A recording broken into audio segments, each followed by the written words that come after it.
Aku sudah sampai. Inilah kampungku, Kampung Talang, Kuala Kangsar, Perak. Perjalananku dari kota Damansara mengambil masa kira-kira 5 jam 10 minit selepas terganggu oleh kemalangan kecil berhampiran bikam tapah. Sebuah lori membawa besi keluli terbalik di tepi lebuh raya. Aku bercadang untuk bermalam di rumah bersama-sama bonda. Namun begitu, terpaksa aku batalkan hasrat pada saat akhir kerana aku sampai sudah agak lewat malam dan Encik Taufik hendak berjumpa aku pada malam itu juga. Jadi, aku memutuskan untuk bermalam di Resort Sayong di seberang Sungai Perak menghadap ke bandar Kuala Kangsar. Itulah ceritanya. Awal pagi aku sudah terpacak di halaman rumah. Halaman yang selama ini bersih, kulihat agak terbiar. Lalang dan rumput mulai tumbuh liar, tidak berpotong. Namun begitu, pokok bunga bonda sedang kembang mekar, termasuklah pokok bunga air mata pengantin yang aku bawa balik dari Kuala Lumpur. Aku beli di tapak semayan Sungai Buloh. Inilah rumah pusaka peninggalan arwah bapa kami, Mayor Kamaruzaman Mayor Sharif. Dia kembali ke rahmatullah setahun yang lalu akibat serangan jantung. Tinggallah bondaku, Puteri Salahah Tuan Ibrahim mendiaminya, sebatang kara walaupun mempunyai 3 orang putera dan seorang puteri. Aku, anak sulung dan tinggal di kota Damansara, Selangor. Adikku Miar Azmi dan Miar Nizam menetap di Subang Bestari, Petaling Jaya. Adik perempuan kami, Puteri Cemara, mengikut suami berhijrah ke Perth, Australia. Tinggallah bonda kami meneruskan kehidupannya di kampung ini. Air sungai di belakang rumah agak keruh. Ada tanda-tanda orang turun memukat ikan. Anak padi di petak sawah sedang menguning, menunggu masa untuk dituai. Inilah musim yang menyeronokkan kami adik-beradik. Inilah masa kami bermalam di celah-celah jerami menemani bapa dan bonda mengemas guni padi pada malam hari. Padi selesai dikerat dan dipukul untuk meleraikannya daripada tangkai pada siang hari. Kebiasaannya, ketika malam tiba, kawasan ini bagaikan berpesta. Lampu minyak tanah dipasang menerangi suasana malam. Orang kampung memasukkan padi ke dalam guni. Keesokan hari, guni-guni padi itu diangkut dengan lori ke kilang bernas di Kerian. Itu kisahnya, kisah 40 tahun dahulu, ketika aku berusia belasan tahun. Kami masih tinggal di sini bersama-sama bapa dan bonda. Aku dan adik-adik lelakiku bersekolah di Sekolah Menengah Clifford, Kuala Kangsar. Puteri Cemara di Sekolah Perempuan Ta'ayah Ipoh. Seperti orang kampung lain, sawah bendang ialah rezeki kami turun-menurun. Ada ratusan ekar sawah di kampung kami ini dahulu. Namun kini, hanya tinggal sawah kami 4 ekar yang masih bertahan, tidak berpindah tangan, tetapi terjual kepada orang luar. Tanah sawah milik orang lain sudah bertukar wajah. Bermula dengan sawah Tok Ketua Kampung di sebelah timur rumah kami, bertukar menjadi padang golf Majlis Perbandaran Kuala Kangsar. Di sebelah selatan sudah jadi deretan kedai milik Tauke Ah Chun. Di sebelah utara sudah jadi projek perumahan murah dan di sebelah barat sudah jadi kedai makan. Tinggallah 4 ekar sawah kami yang masih diusahakan, walaupun bonda menyewanya kepada Panglima Manjoy. Sampai bilakah kami boleh mempertahankan tanah kami di sini? Walhal orang hebat di kampung kami terlebih dahulu menjual tanah bendang mereka kepada orang lain. Majoriti mereka ialah saudara mara kami.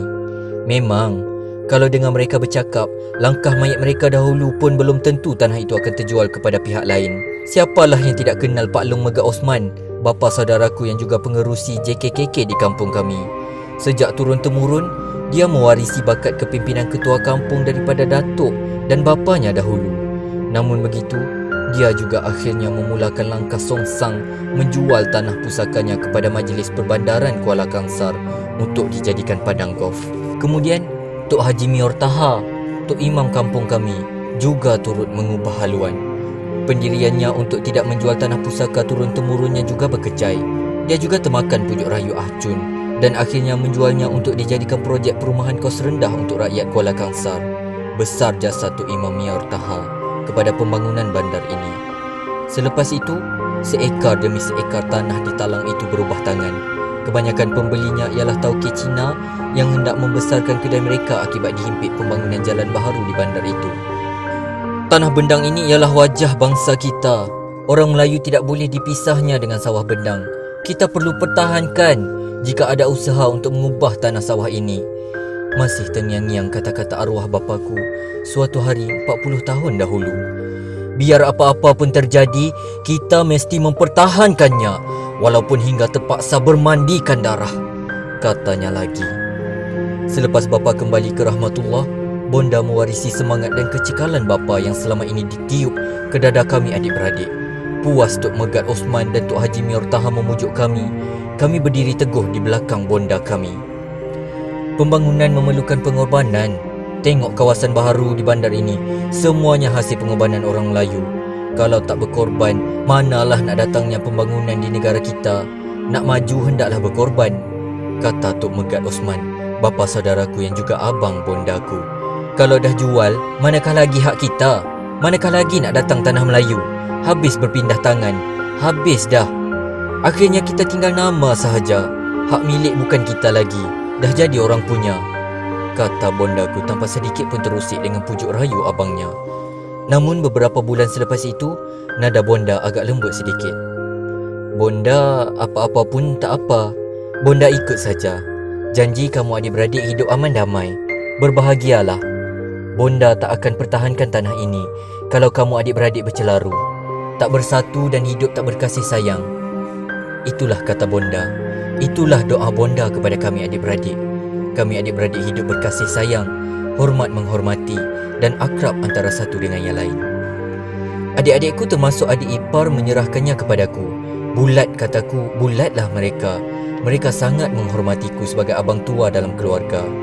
Rumahku di Kota Damansara sentiasa terbuka untuk mereka sekeluarga berkumpul dan kadang-kala bermalam sehari dua ketika bonda kami ke Kuala Lumpur.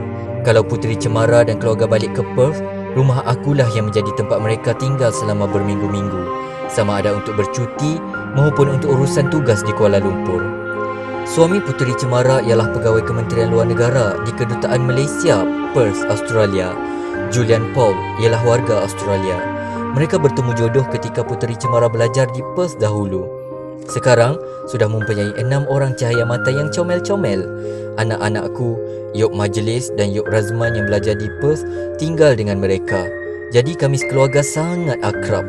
Kerana keakraban itulah aku dipilih untuk menjadi wakil mereka bagi menyampaikan hasrat kami kepada bonda. Banyak anak ikan yang mati. Air dah tercemar. Tengok pokok padi pun dah tak subur macam dulu. Musuh banyak. Tikus, serangga, siput dan macam-macam lagi. Dah tak menguntungkan buat sawah di tanah ini. Aku mulakan bicaraku kepada bonda sambil membawa bonda berjalan-jalan di tepi sawah. Jadi, apakah rancangan kamu adik-beradik?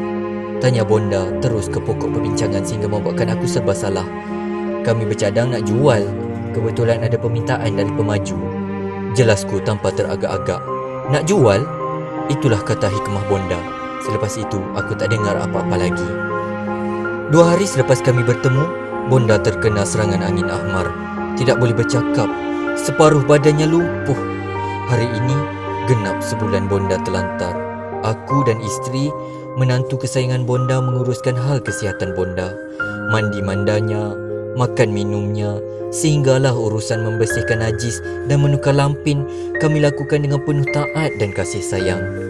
Aku dan isteri bergilir-gilir mengambil cuti untuk berkhidmat kepada bonda tersayang.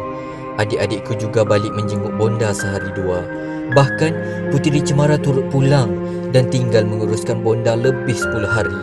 Inilah tanda betapa kami mengambil berat hal bonda tersayang. Suatu hari, bonda menarik tanganku dan meminta aku dekat dengannya. Aku benar-benar terkejut. Bonda membisikkan sesuatu kepadaku. Bonda bertanya mengenai tanah pusaka itu. Dah jual ke belum? Aku tidak membalasnya. Aku anggap pertanyaan itu gurauan bonda. Pertanyaan itu kemudian hilang seketika kerana kesihatan bonda semakin berat dan kesibukan kami menguruskannya.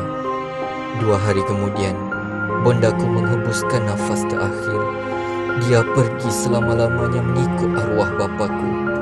Adik-adikku kebetulan berada di sisinya pagi itu.